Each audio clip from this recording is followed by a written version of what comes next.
Allez-y, Baila. Oui, effectivement, on est tous d'accord que les résultats au niveau de la CRIEF ne sont pas au rendez-vous, et on l'a dit et redit. Maintenant, je trouve que le débat est intéressant de poser effectivement aujourd'hui le débat de la nécessité effectivement déjà de l'existence de la CRIEF. Moi, j'entends déjà, je dis que c'est un débat général en termes de doctrine juridique. On se pose toujours la question de la nécessité d'une juridiction d'exception ou pas. C'est-à-dire avant la CRIEF, par exemple, il y avait d'autres juridictions d'exception comme la Cour des comptes, le tribunal militaire, donc le tribunal pour enfants. On pouvait dire aussi que ce sont des affaires qui peuvent être gérées au niveau des tribunaux ordinaires. Mais on a décidé pour une question de spécialisation justement de créer des juridictions d'exception. Donc c'est toujours un débat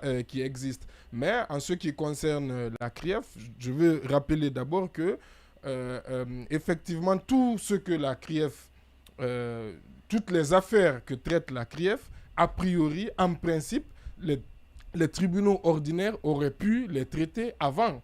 Aurait pu les traiter avant la création de la CRIEF. De la CRIEF. Comme l'a dit Monument tout à l'heure.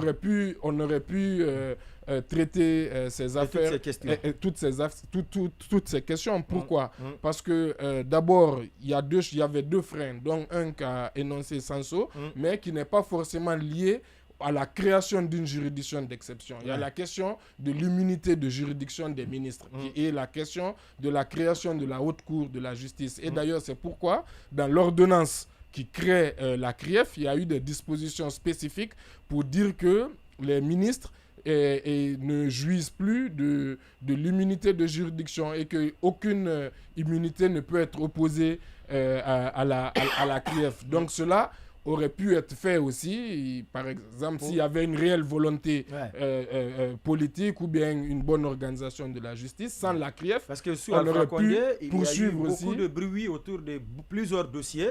Force est de reconnaître quand même que aucun de ces dossiers n'a donné lieu à une procédure. Exactement. Parce que justement, alors que si le ministre de la Justice, à l'époque, par exemple, donnait des instructions au parquet pour, par exemple, s'intéresser à certaines affaires ou des instructions générales, par exemple, sur la question de l'immunité, qui clarifie que, étant donné que la Cour de justice de la République n'est pas créée, n'est pas mise en place. En attendant sa mise en place, le meublement, les parquets pourraient entamer des poursuites.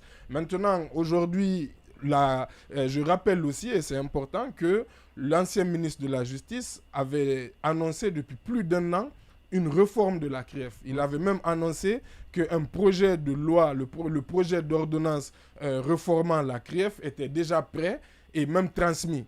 Donc, je ne sais pas, entre-temps, qu'est-ce qui s'est passé. Bon, vous savez, comme la continuité de l'État, soit c'est la continuité de l'État, le principe qui souffre, soit c'était un effet d'annonce qui n'avait pas vraiment de validité. Une chose est sûre et certaine, que soit supprimée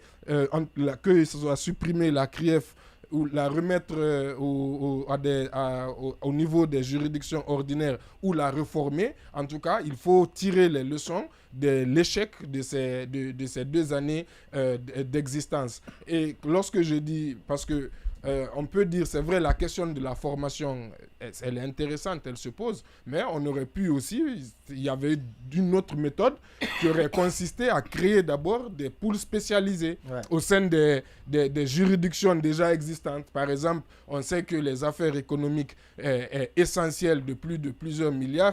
Le plus souvent, ça sera le tribunal de première instance de Kaloum.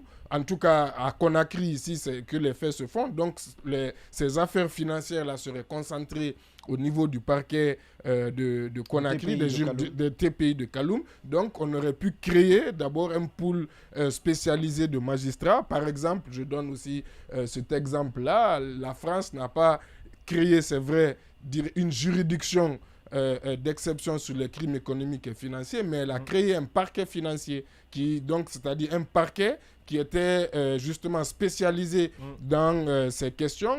Mais au final, au début, lorsque le parquet finissait, on va dire, ses enquêtes, les personnes étaient poursuivies devant les tribunaux ordinaires qui existaient. Donc je pense que l'ancien ministre de la Justice a le mérite déjà de poser le débat, qu'on se pose la question sur l'utilité d'avoir aujourd'hui une juridiction d'exception ou pas, et qu'on se pose le débat de la question des ressources humaines, parce que vous parlez de la question des ressources humaines.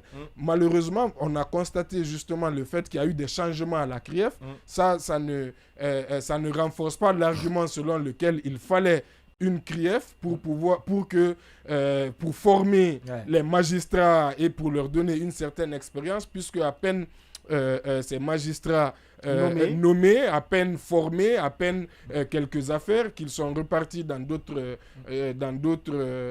juridictions. Et donc il faut reformer encore ceux qui sont venus, leur donner des affaires pour avoir à confirmer les décisions que leurs prédécesseurs avaient prises. Tout à fait. Oui, et donc comme on ne peut pas sanctionner tout le monde à chaque fois, justement, allez-y.